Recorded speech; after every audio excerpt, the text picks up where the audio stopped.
আমাদের যে সম্ভাবনা, আমাদের যে এই ইন্ডাস্ট্রির, বাংলাদেশের যে আরএমজি ইন্ডাস্ট্রির সম্ভাবনা, এখানে আমাদের আরও সুযোগ আছে বা ছিল, আরও আছে আমি মনে করি। কিন্তু কিছু কঠিন বাস্তবতার মধ্যে আমরা যাচ্ছি। এটা শুধু আমাদের দেশের বিভিন্ন সাম্প্রতিক সময় বিভিন্ন ইস্যুর কারণে, বাইরেও অনেকগুলো বিষয়, যেমন আমাদের যুক্তরাষ্ট্রে যে নতুন শুল্ক নীতি, তাতে একটা বড় রকমের আমাদের একটা চ্যালেঞ্জের মধ্যে ফেলে দিয়েছে। কারণ হচ্ছে আমাদের যুক্তরাষ্ট্র মার্কেট অত্যন্ত ক্রমবর্ধনশীল আমাদের জন্যে। আমাদের প্রবৃদ্ধি হারও এখানে খুব চমৎকার ছিল, এবং শুধু আরএমজি না, এর বাইরেও আমাদের ফুটওয়্যার, অনেক নন ট্র্যাডিশনাল আইটেম এখানে তার ভালো প্রবৃদ্ধি অর্জন করছিল, যেটা সম্ভাবনা অনেক বেশি। এছাড়া আপনারা জানেন আমাদের এই ইন্ডাস্ট্রির আমরা যে স্ট্রাকচারাল যে জিনিসটা, যেটা আমরা মূলত কটন বেসড, 70% হচ্ছে কটন, 30% ম্যানমেড ফাইবার নিয়ে আমরা কাজ করছি। অথচ বিশ্ববাজারে আমাদের ঠিক উল্টো, 70% হচ্ছে ম্যানমেড ফাইবার আর বাকি 30% কটন। তো সেই জায়গাটা আমাদের এখন অনেক কাজ করার সুযোগ আছে, এবং এইটার আমাদের যে ব্যাকওয়ার্ড লিঙ্কেজ যদি কাজটা আমরা করা যায়, আমরা সরকারের নীতিগত সহায়তা এবং অন্যান্য ব্যবসায়ী উদ্যোগ বা বিনিয়োগ যদি আসে, বিনিয়োগ আসছেও, বেশ কিছু বিনিয়োগ খুব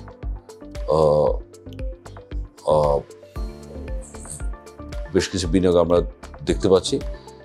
তার ফলে কিন্তু আমাদের এই ইন্ডাস্ট্রি একটা বড় রকমের যুগান্তকারী পরিবর্তন হবে, এবং আমাদের প্রবৃদ্ধি হার অনেক বেশি হবে। আমি বিশ্বাস করি 2030 নাগাদ আমাদের যে লক্ষ্যমাত্রা আরএমজির জন্য $100 বিলিয়ন এক্সপোর্ট, এটা আমরা তারই আগে আমরা এই লক্ষ্যমাত্রা অর্জন করতে পারব। ট্রাম্প ট্যারিফ ইস্যু, এটা আসলে এখন 10% এডিশনাল হিসেবে চলছে। 90 দিনের একটা গ্রেস পিরিয়ড পাওয়া গেছে। এখন গভর্নমেন্ট থেকে যদি আমেরিকার সাথে সলিসিট করা হয় প্রপারলি, আবার মনে হয় যে আমাদের জন্য বেনিফিট আসবে। যেমন চায়নাতে যেহেতু এত হিউজ একটা ট্যারিফ অলরেডি চালু হয়ে গেছে, আর Vietnam, Cambodia, Laos, even Myanmar, ওদের মালিকানা যা ইন্ডাস্ট্রিগুলি আছে বেশিরভাগই কিন্তু চাইনিজ ইনভেস্টর্স। তাইলে ওইখানে আমার ধারণা ওরাও এই ইয়ের মধ্যে এতটা ফ্যাসিলিটি, এটা আমার ব্যক্তিগত, ওরা এতটা ফ্যাসিলিটেট পাবে না যেটা কিনা আমরা সাবকন্টিনেন্ট পাবো, বাংলাদেশ, ইন্ডিয়া, পাকিস্তান। যদিও আমাদের চেয়ে ইন্ডিয়া একটু কম আছে, আমার ধারণা এখন তো সমান, 10% ইন্ডিয়ায়, আমিও 10, পাকিস্তানও 10। বাট আমার মনে হয় 90 দিন পরে আমাদের জন্য একটা ইজি ব্যবস্থাই থাকবে, কারণ আমেরিকাতে তো গার্মেন্টস যাইতে হবে, ওরা তো কাপড় পরতে হবে। সো ওকে, একটা প্রেশার আসবে, এখন ওইরকম প্রেশার আসে নাই, একটা প্রেশার আসবে। তবে আমার ধারণা যেহেতু চায়নাতে থাকবে না, ওই প্রেশারের মধ্যে আমাদের এখানে অপরচুনিটি আমি এখনো দেখছি। গত মার্চে যখন আমেরিকার প্রেসিডেন্ট ডোনাল্ড ট্রাম্প ট্যারিফ ঘোষণা করে, তখন থেকেই কিন্তু একটি সংকটের আভাস আমরা দেখতে পাই, এবং এছাড়াও আমরা কিন্তু কতগুলো সংকট মধ্যে দিয়ে অলরেডি পার হচ্ছিলাম বাংলাদেশের পোশাক রপ্তানি খাত, যেটি হলো আমাদের বিদ্যুতের স্বল্পতা, বিদ্যুৎ পাচ্ছি না, গ্যাস পাচ্ছি না, জ্বালানি ক্ষেত্রে যে বিশেষ সংকট সেটি রয়েছে। তারপরে আমাদের মনিটারি পলিসি কিন্তু প্রচণ্ডভাবে টাইটেনিং করা হয়েছে, সেই মনিটারি পলিসি টাইটেনিং কারণে লোন প্রবাহ কমে গেছে।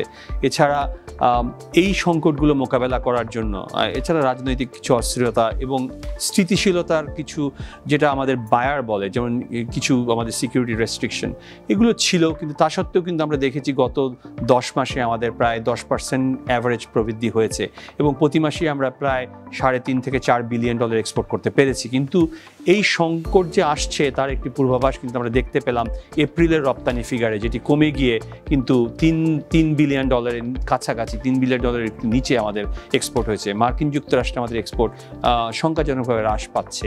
কাজেই এই সংকটের মধ্যে আমাদের নতুনভাবে কীভাবে আমাদের উত্তরণ ঘটাতে হয়, তার জন্য কিন্তু আমাদের কতগুলো এই চ্যালেঞ্জগুলো মোকাবেলা করে আমরা সম্ভাবনার দ্বার প্রান্তে কীভাবে পৌঁছতে পারি, তার জন্য কিন্তু আমাদের নতুন নেতৃত্বের প্রয়োজন, নতুন ওপেন মাইন্ড নিয়ে আমাদের আউট অফ দ্য বক্স থিঙ্কিংয়ের প্রয়োজন। এই সংকটটাকে সম্ভাবনার জন্য রূপান্তরের জন্য আমরা কিন্তু আমাদের আর্টিফিশিয়াল ইন্টেলিজেন্সের কাজে লাগাতে পারি। আর্টিফিশিয়াল ইন্টেলিজেন্স ইউজ করে আমরা কোন প্রোডাক্টের কোন সময়ে আমাদের রপ্তানি করা যায়, কোন প্রোডাক্টের প্রাইসটা কোন সময় কমানো যায়, কোন প্রোডাক্টে বাড়িয়ে আমরা প্রাইস করতে পারি, সেগুলোর দিকে আমরা ইউজ করতে পারি, আর্টিফিশিয়াল ইন্টেলিজেন্সকে প্রপার ব্যবহার করতে পারি।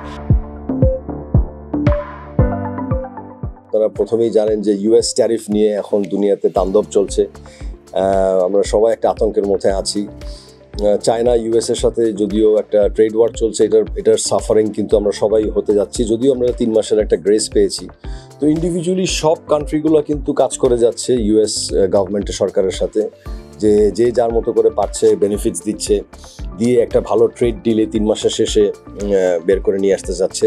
আমাদের সাথে ইউএসের সম্পর্ক যেটা হচ্ছে যে আমাদের কিন্তু একটা ট্রেড ডেফিসিট, ইউএসের একটা ট্রেড ডেফিসিট আছে। আমরা অ্যারাউন্ড 8-10 বিলিয়ন এক্সপোর্ট করি ইউএসএতে, আর 2 বিলিয়নের মতো ইম্পোর্ট করি। তো এখানে 6 থেকে 8 বিলিয়ন ডলারের একটা ট্রেড গ্যাপ আছে। তো আমাদের সরকার থেকে চেষ্টা চালিয়ে যাচ্ছে, এবং এটা ভেরি ইম্পর্টেন্ট যে ওনারা একটা ভালো জায়গায় নিয়ে আসতে পারে। আমরা আশা করবো যে শুধু আগের জায়গায় না, আগের থেকে একটা বেটার জায়গায় নিয়ে আসতে পারে, যেহেতু আমরা এই রেসিপ্রোকাল ট্যারিফে।